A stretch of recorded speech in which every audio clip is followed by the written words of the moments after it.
El mensaje básicamente, hermanos, es no dejemos de congregarnos, no debemos dejar de congregarnos. Vamos a ver nuestras Biblias en Hebreos 10, 22 al 25, que la lectura dice: acerquémonos con corazón sincero, en plena certidumbre de fe, purificados los corazones de mala conciencia y lavados los cuerpos con agua pura. Mantengámonos firme, sin fluctuar la profesión de nuestra esperanza, porque fiel es el que prometió, y considerémonos unos a otros para estimularnos al amor y a las buenas obras, no dejando de congregarnos como algunos tienen por costumbre, sino exhortándonos, y tanto más cuando veis que aquel día se acerca. No debemos dejar de congregarnos. Hoy quisiera empezar meditando acerca que muchas veces en realidad estamos presentes en algún lugar físicamente, pero mentalmente nuestra mente está en otro lado, nuestro espíritu está en otro lado.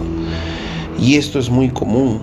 Entonces yo me pregunto, ¿cuántos de los que asisten a una iglesia, a una congregación, a una reunión, están realmente presentes? La intención, hermanos, es nosotros retarnos a que no debemos dejar de congregarnos, no solamente de asistir físicamente, sino estar presentes mental y espiritualmente. Pensábamos y decíamos que ausentarse regularmente de las reuniones sin una causa que lo justifique o venir a la iglesia por una mera costumbre religiosa es mucho más serio de lo que parece, pues implica muchas veces menospreciar nuestros privilegios como hijos de Dios. Contextualizando el pasaje que hemos leído, recordemos que la carta de los Hebreos se encuentra escrita a un conjunto de judíos profesantes de la fe cristiana que estaban siendo maltratados y perseguidos para retomar al judaísmo. Es por eso que uno de los temas principales de la carta es mostrar la superioridad de Jesucristo. Jesús es superior a los ángeles, superior a Moisés, es superior al sacerdocio arónico. El segundo más gran tema que tiene la carta de los Hebreos es la perseverancia en medio de las dificultades y persecuciones, manteniéndonos firmes porque nuestro Dios es fiel a nosotros, es fiel a sus promesas. Recordando también que Dios no nos ha prometido una vida sin problemas, sino nos promete darnos todos los recursos necesarios para que podamos perseverar a pesar de los problemas y dificultades. Es así que llegando a Hebreos capítulo 10, previamente a los versículos que hemos leído, los primeros 21 versículos hace una especie de resumen de todo lo que han estado hablando. Básicamente dice que los sacrificios de la ley son incapaces de quitar el pecado, que Jesucristo irrumpe a través de su encarnación y se presenta como una ofrenda de sacrificio para Dios que quita el pecado, completamente lo contrario a lo que eran los sacrificios de la ley, que no podían quitar el pecado. Y además que Cristo abre un nuevo camino, un camino vivo a través de Él mismo, por un sacerdocio perfecto a través del velo, ¿no? Recordando que el velo fue rasgado de arriba abajo el día que nuestro Señor Jesucristo murió en la cruz. Obviamente Jesús no quedó ahí, que Jesús ha resucitado, y nosotros también hablamos de un Jesús vivo, un Jesús que ya no está en la cruz, tampoco está en la tumba, sino es nuestro Señor que vive, porque Él es Dios. Entonces, pensando en esto, nos hacemos la pregunta, ¿cómo hacemos para dejar de congregarnos? En primer lugar, estábamos viendo en el versículo 22, leyendo nuevamente, dice: acerquémonos con corazón sincero, en plena certidumbre de fe, purificados los corazones de mala conciencia y lavados los cuerpos con agua pura. En realidad, ¿cómo hacemos para no dejar de congregarnos? En primer lugar, debemos acercarnos con un corazón sincero a Dios. Al haber hecho esta contextualización, entendemos que solo después del sacrificio perfecto es que podemos acercarnos a Dios. Antes era imposible llegar a su presencia. Recordemos que una sola vez al año podía el sumo sacerdote, solamente el sumo sacerdote, ingresar al lugar santísimo, pero previo sacrificio de diferentes animales, tanto por el pueblo como por sus propios pecados del sumo sacerdote. Y solamente así, una sola vez al año, podía entrar al lugar santísimo. Pero nuestro Señor Jesucristo, en realidad, hermanos, nos abre esa puerta completamente. El verso 22 también dice, ¿no? Acerquémonos con corazón sincero, en plena certidumbre de fe. corazón sincero, ya hemos visto, y estamos hablando de una certidumbre de fe. En realidad nosotros tenemos que estar convencidos, plenamente conscientes de lo que Él ha hecho por nosotros en la cruz. Y esto lo apreciamos, en realidad podemos ver que mientras más cerca esté cada miembro de la iglesia a Dios, más cerca estaremos los unos de los otros. Entonces eso es fundamental. Y si podemos estar cerca de Dios es gracias al sacrificio que nuestro Señor Jesucristo ha hecho. Es ahí donde se hace fundamental nuestra reunión dominical en la Cena del Señor, donde recordamos el cuerpo y la sangre de nuestro Señor Jesucristo entregada por nosotros. Y podemos adorarle en verdad y darle toda la honra, toda la gloria y todo el honor como congregación, tomando de la cena. Y también recordemos que la cena no solamente habla de hacer memoria de nuestro Señor Jesucristo, sino también en 1 Corintios 10, 16 al 17 habla que también es una muestra de la unidad que tenemos como cristianos. Es una muestra de la unidad como cristianos. Ahora que el Señor ha roto la separación entre Dios y los hombres a través del velo, a través de su cuerpo, a través de su sangre derramada por nosotros, es que podemos acercarnos a Él con corazón sincero y certidumbre de fe. Esta es una invitación a todos aquellos que están lejos de Dios, aún estando o acudiendo a la iglesia. Entonces, una invitación en verdad para cada uno de nosotros, si estamos alejándonos o estamos lejos de Dios, acercarnos a Él. Y recordemos que eso es fundamental para poder hacer una vida congregacional. Bueno, el segundo punto que habíamos mencionado es que debemos mantenernos firmes, ¿verdad, hermanos? Agarrémonos con firmeza. Es la expresión que representa la perseverancia de los santos y constituye el lado humano de la seguridad eterna. No es algo que nos hace mantener la salvación, porque la salvación genuina no se puede perder, porque no depende de nosotros, depende de lo que el Señor ha hecho por nosotros en la cruz.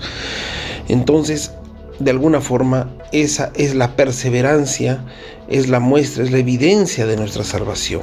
¿En qué debemos mantenernos firmes? Pues obviamente en nuestra fe, en el Evangelio, las buenas noticias, que Jesucristo es ofrenda y sacrificio para perdón de nuestros pecados, y que nuestro Señor Jesucristo vive. Él no está muerto, Él ha resucitado. Esas buenas noticias, hermano, el Evangelio de la salvación, es ahí donde debemos mantenernos firmes. Dios es fiel a sus promesas, y sus promesas son seguras y son confiables. Es en base a estos dos puntos que son individuales, tanto el acercarse a Dios como el mantenerse firme. Es en base a estos dos puntos que se hace fundamental una vida congregacional. El tercer punto de cómo debemos hacer para no dejar de congregarnos es que debemos reunirnos intencionalmente. Considerémonos unos a otros. Esto en griego es katanoneo, significa observar completamente. A veces se traduce como observar bien, ver bien, fijarse en ver, darse cuenta, comprender, considerar estrechamente, echar un vistazo, mirar con atención. Esto quiere decir, hermanos, que debemos observar completamente a los hermanos, verlos, fijarnos en lo que hacemos, comprendernos, observarnos bien. Pero ¿acaso tengo que ver cómo viste, o si usó polo, camisa, zapatos, zapatillas, qué comió, cómo habla bien, habla mal? No, hermanos, esto sería juzgarlos. Y la semana pasada vimos que no debemos juzgarnos. ¿Acaso acá dice lo contrario? En realidad se refiere a observar su vida espiritual, ver su caminar en Cristo, darnos cuenta cómo están andando espiritualmente, mirar su crecimiento espiritual, nunca con un afán de crítica o generar un juicio, sino con un deseo de ayudar al hermano en su crecimiento espiritual. ¿Para qué preocuparse por mi hermano? ¿Por qué debo interesarme en su vida espiritual? Y justo lo que dice la segunda parte del versículo 24, dice, para estimularnos al amor y a las buenas obras, instarnos al amor. Es amarnos entre nosotros, provocarnos al amor, realizando actos de amor. Y yo pregunto, ¿cuántos de nosotros sabemos realmente cómo están nuestros hermanos? ¿Cuántos de nosotros sabemos si en verdad están pasando de repente por una muy fuerte carga o lucha espiritual, ¿cuántos de nosotros estamos viendo la necesidad que hay, hermanos, alrededor nuestro? ¿O creen que todo es perfecto en nuestra iglesia? Pues definitivamente no. Y debemos ser conscientes que tal vez alguien en este momento está pensando en quitarse la vida, o está pasando serios problemas familiares, o está pasando serios problemas de salud, o serios problemas con su pareja, y no lo sabemos. Hermanos, esto es muy importante, porque el hacer una vida congregacional, hacer una vida de iglesia, implica considerarnos unos a otros para estimularnos al amor y a las buenas obras. Implica relacionarnos los unos a los otros, que muchas veces no lo hacemos. Bueno, tal vez podemos ahora aparentemente taparnos por la pandemia. Decimos, bueno, no, es más difícil acercarnos, pero debemos acercarnos. Debemos considerarnos, debemos observarnos, debemos hacer vida de iglesia. Y bueno, si el domingo de repente no todos podemos ir, pero podemos dar una llamada por teléfono, podemos estar pendientes de una u otra forma. Si cada uno de nosotros está pendiente de 2 o 3 personas, realmente, hermanos, cubriríamos toda la iglesia. Pero bueno, eso es algo que debemos de pensar. Y la idea acá es estimularnos, es provocarnos a buenas obras. Es una palabra muy fuerte que da a notar que debemos reunirnos con la intención expresa de provocar a nuestros hermanos al amor y a las buenas obras. Congregarnos para provocarnos al amor. Algunas van a la iglesia solamente a escuchar la prédica, pero en realidad debemos vernos como parte de un solo cuerpo y provocarnos a ser fervientes al amor y a las buenas obras. Y en el segundo punto también, acá en el verso 25, dice: no dejando de congregarnos como algunos tienen por costumbre, sino exhortándonos, y tanto más cuando aquel día se acerca, exhortándonos unos a otros. Esta palabra significa ponerse al costado, para exhortar, consolar, animar. Para eso nos congregamos. Animémonos, hermanos, los unos a los otros. No debemos ir al culto con una mente individualista, pensando que es solamente nuestro yo, que en yo debo estar satisfecho, que yo voy porque me gusta la alabanza, y las alabanzas deben ser de mi agrado, el estilo de música debe ser de mi agrado, o el predicador si dice algo que a mí me ayude. Hermanos, Dios pudo levantar varios puntos de predicación en la ciudad y dejar a cada uno que vaya al que más le guste. Pero Dios no levantó puntos de predicación, levantó iglesias locales, con miembros particulares, con sus ancianos particulares. No es solamente, hermanos, el hecho de congregarnos, no solamente es escuchar una predicación, es tener comunión con Dios y con nuestros hermanos, para provocarnos, exhortándonos al amor y a las buenas obras. Nosotros debemos considerarnos, porque somos un solo cuerpo, somos el cuerpo de Cristo. Cada uno de nosotros es muy importante, hermano. Es importante también los grupos pequeños, los estudios bíblicos en hogares. Son como esas pequeñas iglesitas donde podemos hacer una vida más en comunidad, más pequeñita. Y obviamente teniendo en cuenta nuestra iglesia más grande, ¿no? El cristianismo no está hecho para vivir aislados. No existe llaneros solitarios en el cristianismo. Dios lo ha diseñado de tal forma para que vivamos en comunidad. Dejar de congregarnos habitualmente sin una razón que lo justifique puede ser, hermanos, que estemos tal vez en un camino a la apostasía, o sea, apartarnos de Dios. Dejar de congregarnos suele ser la primera evidencia pública que algo anda mal. ¿Qué podemos pensar de algunos que dicen ser cristianos y no tienen interés en congregarse? Realmente, hermanos, debemos de meditarlo y pensarlo. Yo les animo con este pasaje, hermanos. Ha sido muy hermoso en realidad. No dejemos de congregarnos, acerquémonos a Dios con un corazón sincero. Mantengámonos firmes y debemos reunirnos intencionalmente. ¿Para qué? Para estimularnos al amor y a las buenas obras y para exhortarnos los unos a los otros. Muchas gracias, hermanos.